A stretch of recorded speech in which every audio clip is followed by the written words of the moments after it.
Hello friends, मैं सुनील शर्मा और आप सभी का एमबीबीएस बायोलॉजी क्लासेस में स्वागत है। तो चलिए आज के वीडियो में जेईई बोर्ड के क्वेश्चन बैंक का 2014 में जो सवाल पूछे गए थे ऑब्जेक्टिव क्वेश्चन, उसको सॉल्व कर रहे हैं। तो आपके पिछले वीडियो में आप लोग 2006 से लेकर 2013 तक के वीडियो को देख चुके होंगे और यहां से आप शुरू कर रहे हैं 2014 का।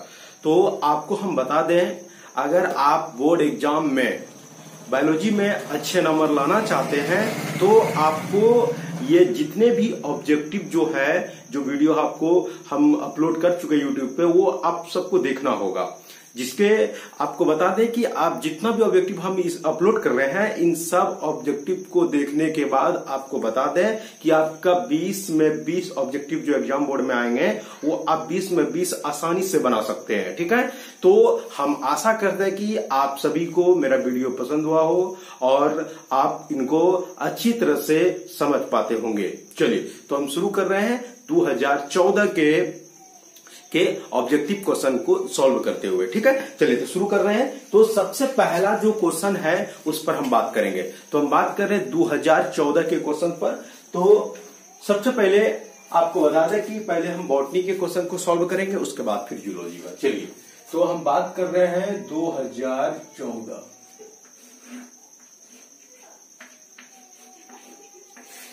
चलिए, और आपको बता दें कि यहां से जो सिलेबस क्वेश्चन पैटर्न में जो जिस तरह से क्वेश्चन पूछा गया है वो आपको जो है बोर्ड एग्जाम में मिलेगा आपको। ठीक है, क्योंकि 13 तक जो था, 13 से पहले जो था वो आपके बोर्ड एग्जाम से कुछ क्वेश्चन मैच करता, कुछ नहीं। लेकिन यहां से जो क्वेश्चन है वो आपके लिए बहुत ज्यादा इंपॉर्टेंट होने वाली है, इसलिए आप लोग इनको ध्यान से पढ़िएगा और वीडियो को देखिएगा। चलिए, तो आपका जो इनमें 2014 की जो बॉटनी है, तो इनमें पहला सवाल का बात कर रहे हैं।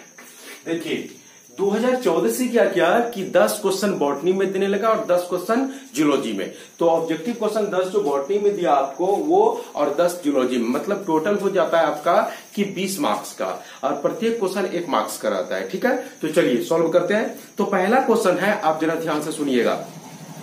कहता है पुष्पों में दोनों पुमांग व जयांग उपस्थित होने पर कहलाता है। देखिए हम आपको बता दें, पुमांग जो है, पुमांग को कहा जाता है एंड्रोसियम, पुमांग को कहा जाता है एंड्रोसियम। आप और एंड्रोसियम के एक भाग को स्टैमेन कहते हैं। ठीक है, उसके बाद क्या जयांग, जयांग को कहते हैं गैनेशियम, और गैनेशियम के एक भाग को कार्पेल कहते हैं। ठीक है, आप सीधे तौर पर हम आपको बता दें, यहां कह रहा है कि पुष्पा में दोनों पुमांग व जयांग। आप पुमांग को अच्छा तरह से समझ सकते हैं पुंकेसर, और जयांग को बोलेंगे स्त्री केसर। ठीक है, तो हम बोले आपको क्या, पुष्पा में दोनों पुमांग व जयांग उपस्थित होने पर कहलाता है। क्या कहलाता है? आपको 4 ऑप्शन देंगे।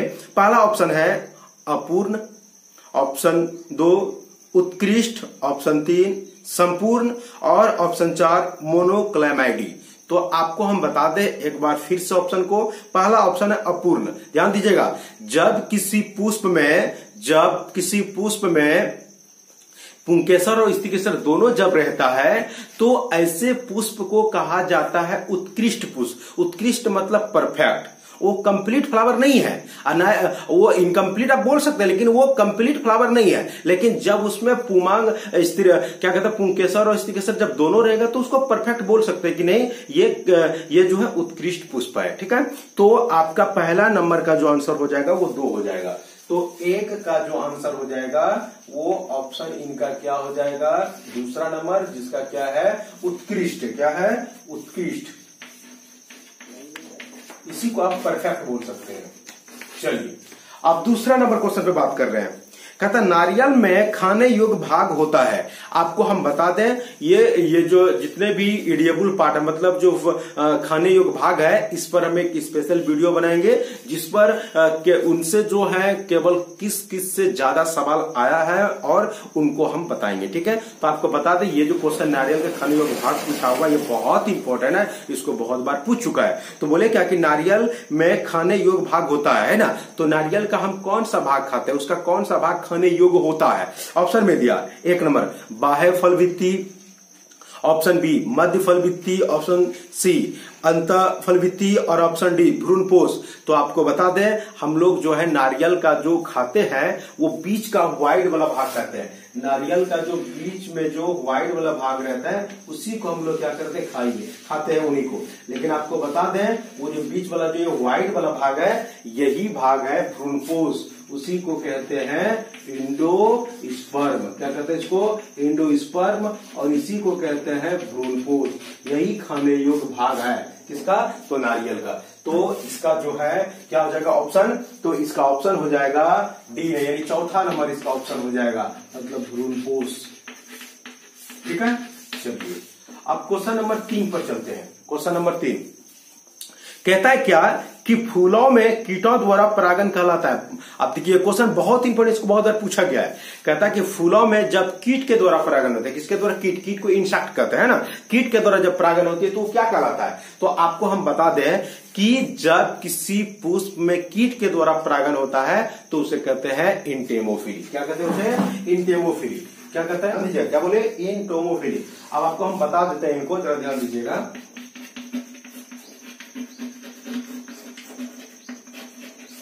चलिए आप देखिए ये क्या बोले, कीट के द्वारा, कीट का बात कर रहे हैं, कीट को कहते हैं इंसेक्ट।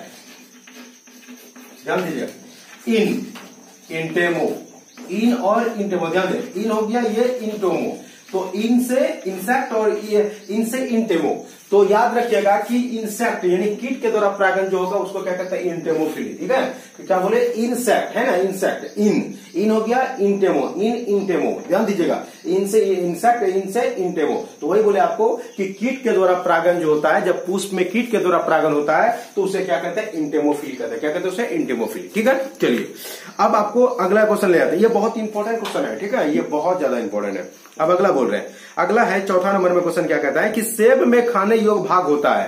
क्वेश्चन नंबर 4 में क्या बोल रहा है कि सेब जो है उसका खाने योग्य भाग क्या है। तो आपको हम बता देते हैं, जो सेब होता है, सेब का हम लोग पुष्पासन खाते हैं। क्या खाते हैं, पुष्पासन।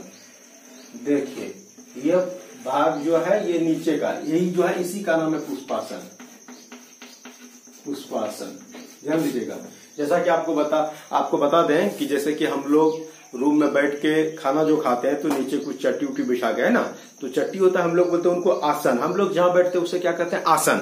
और जहां पर पुष्प बैठेंगे तो उसे क्या कहते हैं, पुष्पासन। ठीक है, तो यही है थैलेमस, इसी को पुष्पासन को अंग्रेजी में कहते हैं थैलेमस।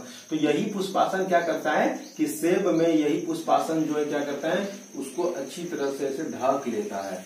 किसको, तो सेब में पुष्पासन क्या करता है, पूरी तरह से इस तरह ढक लेता है। ठीक है, और हम लोग यही तो खाते, पुष्पासन जो खाते हैं। अब बीच वाला जो ये जो पार्ट हो गया, ओवरी हो गया, इन सबको हम लोग नहीं खाते हैं। तो सेब का खाने योग्य भाग का क्या नाम है, पुष्पासन, यानी थाइलेमस है। ठीक है, तो सेब में खाने योग्य भाग होता है। ऑप्शन ए में दिया अंत फलवृत्ति, ऑप्शन दूसरा मध्य फलवृत्ति, ऑप्शन तीसरा भ्रूणपोष, ऑप्शन 4 पुष्पासन। तो इसका आंसर क्या है, चौथा नंबर, 4 का 4, मतलब क्या हो जाएगा, पुष्पासन, पुष्पासन। इसका क्या हो जाएगा, पुष्पासन। चलिए अब अगला क्वेश्चन क्या है, क्वेश्चन नंबर 5 में कि निम्न में से किसे मादा युग्मोद्भिद कहते हैं। कहते हैं निम्न में से किसे मादा युग्मोद्भिद कहते हैं। ध्यान दीजिएगा, अब इसमें ऑप्शंस बोला है। 1 नंबर में भ्रूण, ऑप्शन 2 में डीम, ऑप्शन 3 में भ्रूणकोश, ऑप्शन 4 में एंटीपोडल को सिखाएगा। फिर से बोले क्या, ऑप्शन 1 में भ्रूणकोश, ऑप्शन 2 में डीम, डीम मतलब यहाँ पर 1 बोल देंगे, और ऑप्शन सी में दिया है भ्रूणकोश, और ऑप्शन डी में दिया है एंटीपोडल को सिखा। ठीक है, तो चलिए अब आपको हम पहले इनको समझा देते क्वेश्चन को, तब आपको क्लियर होगा। तो क्वेश्चन नंबर जो है, क्वेश्चन नंबर 5, ध्यान दीजिएगा, क्वेश्चन नंबर 5 क्या बोला, सवाल में कह रहा है क्या कि निम्न में से किससे मादा युग्मोद्भिद, मतलब फीमेल गेमेटोफाइट कहते हैं। तो आपको पहले बता दें, ये देखिए डायग्राम आपको हम बतलाए हैं, नहीं तो आप देख सकते हैं, है ना। ये जो दिखाई दे रहा आपको इस तरह का बनाए थे, ये हो गया एक सेल, और इसके दोनों बगल में क्या हो गया, एंटीपोडल सेल, है ना। चलिए ध्यान दीजिएगा, अब यहां पर जो है छोटा सा सेल दिखाई देगा, यहां भी रहेगा और यहां भी रहेगा, यानी 3 सेल ऊपर में रहेगा। इन तीनों का नाम आपको बताए थे, इन तीनों को बताए थे कि एंटीपोडल कोशिका है, ठीक है। और बीच में दो सेल आपस में मिलकर जो है एक सेल, दो सेल आपस में यहाँ पर सट जाता है, यानी कि दोनों क्या होता है आपस में से जुड़ जाता है ना। तो यहां पर जो है दो सेल आपस में मिलकर क्या कर लिया, एक सेल बना लिया। तो यहां पर इसी को कहते हैं द्वितीय केंद्रक। और ये जो डायग्राम है, इसी डायग्राम को कहते हैं भ्रूणकोश। क्या कहते हैं, भ्रूणकोश। आपको बता दें कि भ्रूणकोश का ही दूसरा नाम है, भ्रूणकोश का ही दूसरा नाम है मादा युग्मोद्भिद। क्या कहते हैं इसको, मादा युग्मोद्भिद, ठीक है। और इसी को कहते हैं फीमेल गेमेटोफाइट, इसी का नाम है फीमेल गेमेटोफाइट, फीमेल गेमेटोफाइट, ठीक है। तो क्या बोले, भ्रूणकोश को ही कहते हैं मादा युग्मोद्भिद। अब मादा युग्मोद्भिद को अंग्रेजी में क्या कहते हैं, फीमेल गेमेटोफाइट, ठीक है। तो आपको सवाल में दिया था कि निम्न में से किसे मादा युग्मोद्भिद कहते हैं ना, तो 5 का आंसर क्या हो जाएगा, 3। तो 5 का आंसर हो जाएगा ऑप्शन नंबर तीसरा, मतलब क्या हो जाएगा, भ्रूणकोश। भ्रूणकोश, कोश नहीं बोल रहे, भ्रूणकोश बोल रहे। चलिए, तो आपका 5 नंबर हो गया। अब चलते हैं सवाल नंबर 6 में। चलिए ध्यान दीजिएगा, सवाल नंबर 6 कहता है क्या कि एक डीएनए में, ध्यान दीजिएगा, एक डीएनए में एडेनिन का मोल प्रतिशत 30 है, तो उसमें साइटोसिन का मोल प्रतिशत क्या होगा। ध्यान दीजिएगा, कहते हैं एक द्विसूत्री डीएनए में, मतलब द्विकुंडली डीएनए में एडेनिन का मोल प्रतिशत 30 है, तो उसमें साइटोसिन का मोल प्रतिशत क्या होगा। ध्यान दीजिएगा, तो एडेनिन, ध्यान दीजिएगा, एडेनिन प्लस साइटोसिन, ध्यान दीजिएगा, बराबर ये 50। ये आपको हम एक तरीका से, वो जब हमको आपको क्लास में जब पढ़ाएंगे तब आपको समझ में आएगा बिल्कुल। जिनके बारे में बोलेगा आपको, तो उन दोनों का प्लस करके बराबर 50 कर दीजिएगा। जैसे आपको बता देते हैं, कहता है कि डीएनए में एडेनिन का मोल 30%। आप ध्यान दीजिएगा, जो भी रहेगा, जैसे एडेनिन का बात किया है, फिर साइटोसिन का बात किया है, तो ए से एडेनिन और सी से साइटोसिन होता है, ठीक है। तो एडेनिन का, तो जो एडेनिन और साइटोसिन, तो एडेनिन और प्लस साइटोसिन बराबर 50 कर दीजिए। ये लिखना ही है आपको, क्यों ऐसा होता है वो हम आपको बढ़ाएंगे जब आपका क्लास जब होगा, उसमें हम आपको बताएंगे। तो आप क्या करेंगे कि जो बोलेगा उन दोनों को जोड़ के बराबर 50 कर देना। तो यहां पर कितना एडेनिन का मोल प्रतिशत कितना दिया है, सॉरी एडेनिन का कितना दिया है, 30। तो एडेनिन का 30 हो गया। अब प्लस क्या, सी मतलब साइटोसिन निकालना है, बराबर कितना हो गया, बोलो 50। तो यहाँ पर ये समीकरण का रूप इंप्लाइज कर देंगे, तो यहाँ इधर प्लस में उधर किस में जाएगा, माइनस में, यहाँ केवल सी बच जाएगा, मतलब साइटोसिन। तो यहाँ 50, अब माइनस कितना हो जाएगा, बोलिए 30, है ना। तो केवल सी बराबर कितना हो, 30 में 50 गया, सॉरी 50 में 30 गया, कितना हो जाएगा, ओनली 20। तो ये हो गया मोल प्रतिशत जो है, ये साइटोसिन का आ गया, ठीक है। तो इसमें ऑप्शन दिया हुआ है, ऑप्शन 1 में दिया है 10, ऑप्शन बी में दिया है 20, ऑप्शन सी में 30, ऑप्शन डी में, ऑप्शन 4 में 60। तो आपका ऑप्शन नंबर जो दूसरा होगा, जिसका होगा 20, तो ये आंसर हो जाएगा, ठीक है। चलिए एक बार देख लीजिए आप लोग। चलिए अब हम आगे बढ़ते हैं। अब आपका जो है अगला क्वेश्चन ले चलते हैं आपको। तो अब बात कर रहे हैं आप लोगों के साथ में क्वेश्चन नंबर 7 का। 7 कहता है निम्न में से किसे वायु प्रदूषक नहीं मानते हैं। कहता है निम्न में से किसे वायु प्रदूषक नहीं मानते हैं। अब इस चीजों को थोड़ा ध्यान दीजिएगा। कहता है निम्न में से किसे वायु प्रदूषक, वायु प्रदूषक मतलब जो वायु जो प्रदूषण को नहीं फैलाता हो। ध्यान दीजिएगा कि जो प्रदूषण जो नहीं करता हो उसी को वायु प्रदूषक माना जाता है ना। मतलब जो वायु में प्रदूषण नहीं करते हैं उसे वायु प्रदूषक उनको नहीं आता। जो वायु में प्रदूषण उत्पन्न करते हैं उसे वायु प्रदूषक कहते हैं। जैसे आपको बता दें CO मतलब कार्बन मोनोऑक्साइड हो गया, ये वायु प्रदूषक है, ठीक है, क्योंकि ये वायु में प्रदूषण उत्पन्न कर रहे हैं। इनके अलावा जो हमारे लिए हानिकारक है जो गैस है वो हमारे लिए क्या हो जाता है कि वो वायु प्रदूषक है। लेकिन आपके ऑप्शन हम यहाँ पर बोल रहे हैं, जरा ध्यान दीजिएगा। पहले है CO कार्बन मोनोऑक्साइड, ये तो प्रदूषक है। CO2, ऑप्शन 3 CFC और ऑप्शन 4 एरोसोल। आपको हम बता दें एरोसोल भी जो है वो भी वायु प्रदूषक है। आपको बता दें क्लोरोफ्लोरोकार्बन, ये भी जो है ये भी वायु प्रदूषक के अंतर्गत में आता है। लेकिन जो CO2 है कार्बन डाइऑक्साइड, कार्बन डाइऑक्साइड ये वायु प्रदूषक नहीं है, क्योंकि ये कार्बन डाइऑक्साइड जो है वो हम लोगों पर असर नहीं करता है। ये जो कार्बन डाइऑक्साइड ये क्या करता है कि वायुमंडल का टेम्परेचर को बढ़ा रहा है ना, वायुमंडल का टेम्परेचर को ये बढ़ा रहा है, ठीक है। तो इनको वायु प्रदूषक के अंतर्गत में नहीं रखा जाता है, ठीक है। चलिए, तो 7 का हो जाएगा 2 नंबर, 7 का 2 नंबर मतलब CO2। चलिए, अब 8 नंबर क्वेश्चन, अब 8 नंबर कहता है डार्विन का सिद्धांत आधारित। यह क्वेश्चन बहुत ही इंपॉर्टेंट है बाबू, इसको एकदम याद रख लीजिए, आता है। कहता है डार्विन का सिद्धांत आधारित है, एक शब्द में आपको बता दें, नेचुरल सिलेक्शन पर। हाँ, याद रखिएगा। कहता है डार्विन का सिद्धांत आधारित है, ऑप्शन ए में दिया नेचुरल सिलेक्शन, ऑप्शन बी में एक्वायर्ड कैरेक्टर, और ऑप्शन सी में म्यूटेशन पर, और ऑप्शन डी में रेस्ट्रिक्शन इंडोन्यूक्लियाइज, है ना। तो आपको बता दें कि डार्विन का सिद्धांत आधारित है किस पर, तो नेचुरल सिलेक्शन पर। मतलब 8 नंबर जो है, 8 का 1 नंबर मतलब ये बोला है ना, तो किस पे, नेचुरल सिलेक्शन पर है। किस पर है, नेचुरल सिलेक्शन पर, ठीक है। चलिए, अब 9 नंबर क्वेश्चन करते हैं।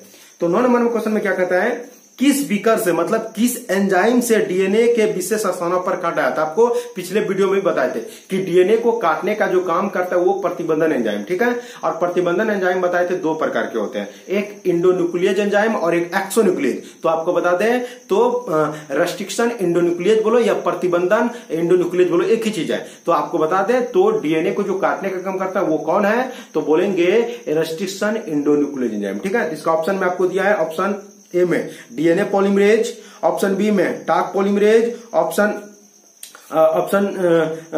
3 में दिया है टोपो आइसोमेरेज, और ऑप्शन 4 रेस्ट्रिक्शन इंडोन्यूक्लियेज, ठीक है। तो 9 का नंबर, 9 का कितना हो जाएगा, 4। 9 का 4 हो जाएगा, कौन सा हो जाएगा, रेस्ट्रिक्शन इंडोन्यूक्लियेज एंजाइम, ठीक है। चलिए, अब आगे बढ़ते हैं। 10 नंबर में क्वेश्चन में क्या कहता है, 10 नंबर क्वेश्चन में, तो 10 में कहता है कि एक कोशिकीय प्रोटीन के लिए किस शैवाल का प्रयोग किया जाता है। हम बात कर रहे हैं एससीपी का।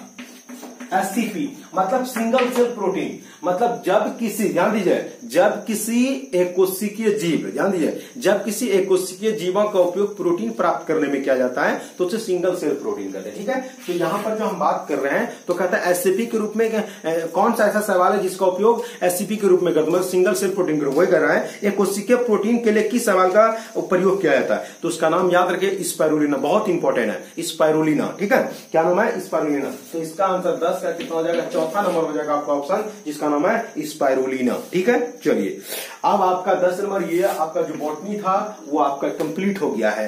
अब आपको ले चलते हैं जूलॉजी की ओर। चलिए, एक बार देख सकते हैं आप लोग बोर्ड। चलिए,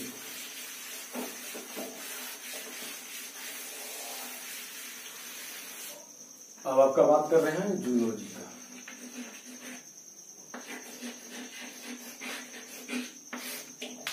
चलिए, जूलॉजी में पहला नंबर क्वेश्चन, पहला नंबर क्वेश्चन में क्या कहता है कि उपार्जित लक्षणों की वंशानुगति को किसने दिया था। ये भी कमाल का क्वेश्चन है, बहुत इंपॉर्टेंट, इसको बहुत बार पूछा गया है। कहते हैं उपार्जित लक्षणों की वंशागति को किसने दिया था, तो आप एक शब्द में इनको बोल सकते हैं कि लेमार्क। क्या बोले, लेमार्क। तो इसमें ऑप्शन दिया, 1 नंबर में डार्विन, ऑप्शन 2 में लेमार्क, ऑप्शन 3 में मेंडल, ऑप्शन 4 में बोलेस। तो आप इसको डायरेक्ट बोल सकते हैं ऑप्शन 2 नंबर, ऑप्शन 2 मतलब लेमार्क का बात कर रहे हैं, किसका, लेमार्क का, ठीक है। तो आपको बता दें ये लेमार्क ने दिया, वही बोल रहा है आपको, उपार्जित लक्षणों की वंशागति, उपार्जित लक्षणों की जो वंशागति है वो किसने दिया था, तो लेमार्क ने दिया था, ठीक है। चलिए, आप क्वेश्चन नंबर जो 2 है उस पर बात करते हैं। कहता है क्या कि कर्क रोग, मतलब उसी को कैंसर कहता है, कर्क रोग को यही कहता है कैंसर। आप लोग देखे होंगे कि ये जो विमल पान मसाला हो गया, इनके अलावे जो है पहले, बहुत पहले के टाइम में आता था तिरंगा, नाम कितना सुंदर है तिरंगा, है ना।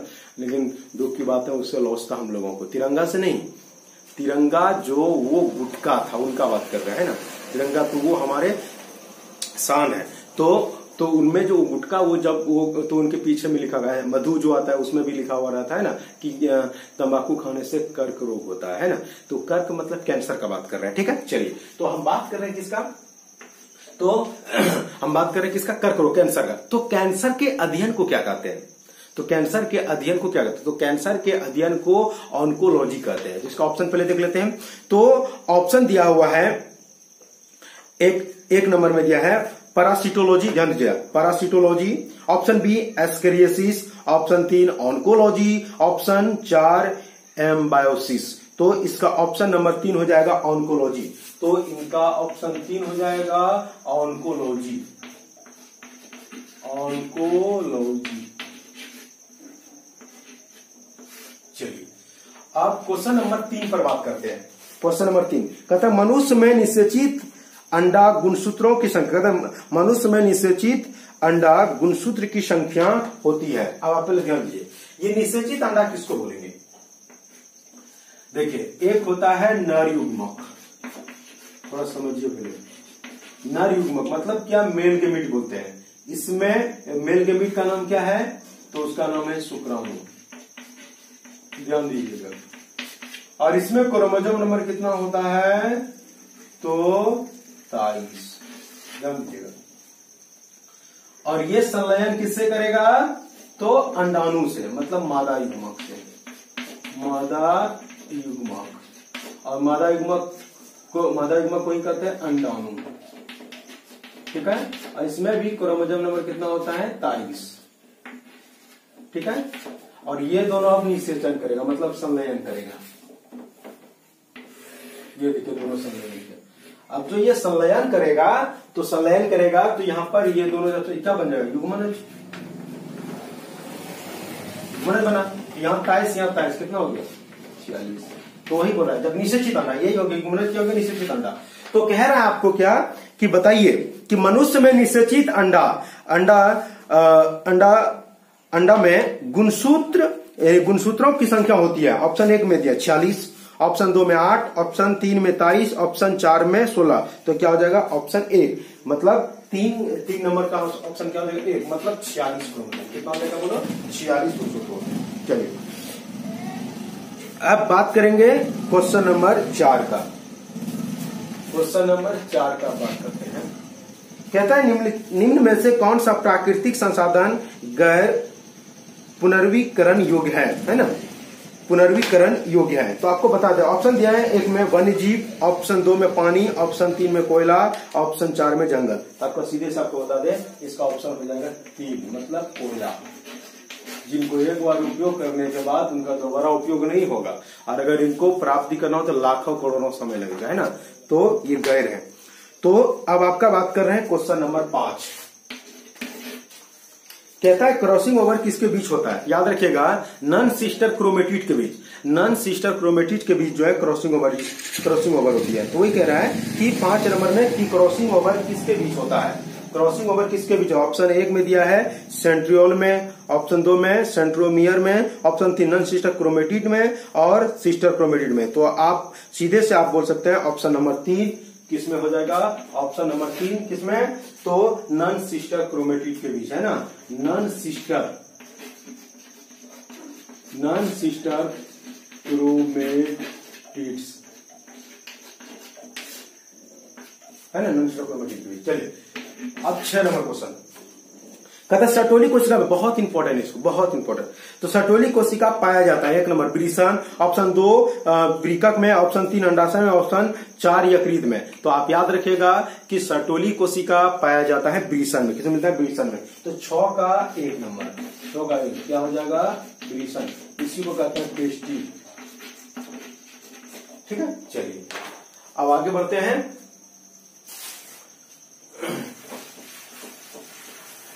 7वां नंबर क्वेश्चन। 7 नंबर क्वेश्चन में क्या कहता है कि विश्व पर्यावरण दिवस किस तिथि को मनाया जाता है? ये तो आप लोग बचपन से पढ़ रहे हैं, 5 जून, मतलब ऑप्शन नंबर 3 ध्यान दीजिएगा।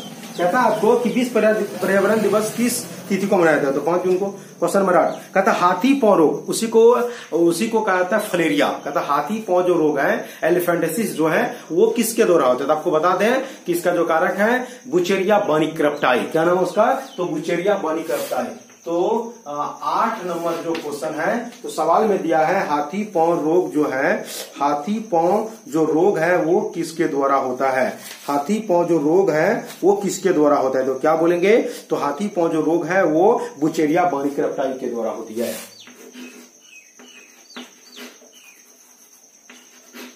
यूचेरिया वन क्रिप्टाई। ठीक है, तो इसका जो ऑप्शन हो जाएगा वो ऑप्शन हो जाएगा तीसरा, ऑप्शन तीसरा। चलिए अब अगला नंबर में तो कहता है ट्रांसलेशन में बनता है, ध्यान दीजिएगा, ट्रांसलेशन में बनता है, तो ट्रांसलेशन में प्रोटीन बनता है। अब थोड़ा सा आपको हम बता दें, जिससे आपका 2 क्वेश्चन सॉल्व हो जाएगा। देखिए ये डीएनए, ठीक है,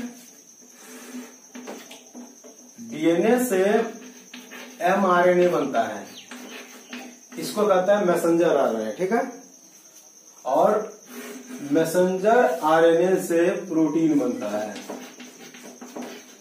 आप ध्यान दीजिएगा, ये डीएनए से जो एमआरएनए बना मैसेंजर आरएनए, इसको कहता है ट्रांसक्रिप्शन।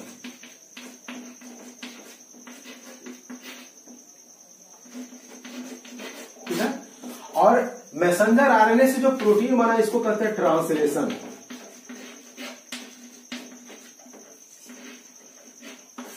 समझिएगा, बोले क्या, डीएनए से जो मैसेंजर आरएनए बना इस क्रिया को क्या बोले, ट्रांसक्रिप्शन। ये पूछ सकता है ट्रांसक्रिप्शन में क्या बनते हैं, तो मैसेंजर आरएनए। और पूछा मैसेंजर आरएनए से जो प्रोटीन बनता है, मैसेंजर आरएनए से जो प्रोटीन, इस क्रिया को बोले ट्रांसलेशन। तो अगर ये पूछेगा ट्रांसलेशन में क्या बनता है, तो प्रोटीन बनता है। ट्रांसलेशन से क्या बनता है, प्रोटीन। तो ये बहुत इंपॉर्टेंट, इसको पूछा गया है। तो वही 2 नंबर में क्वेश्चन में बोल रहा है कि बताइए कि ट्रांसलेशन में बनता है, क्या बनता है, तो प्रोटीन बनता है। तो इसका जो ऑप्शन है वो तीसरा नंबर हो जाएगा, प्रोटीन। ठीक है, तो इसमें इतना ही क्वेश्चन बैंक में जो है इतना ही क्वेश्चन दिया। इसका 10वां नंबर क्वेश्चन दिख नहीं रहा है, इसलिए उनको छोड़ दिया जा रहा है। चलिए, तो आपका जो है 2014 का जो है वो क्वेश्चन आपका हम सॉल्व कर दिए। बहुत इंपॉर्टेंट क्वेश्चन है, और इनको आप लोग इसको एक बार 2 बार रिपीट करके देख लीजिए, वो आप फिर भूलेंगे नहीं। चलिए, धन्यवाद।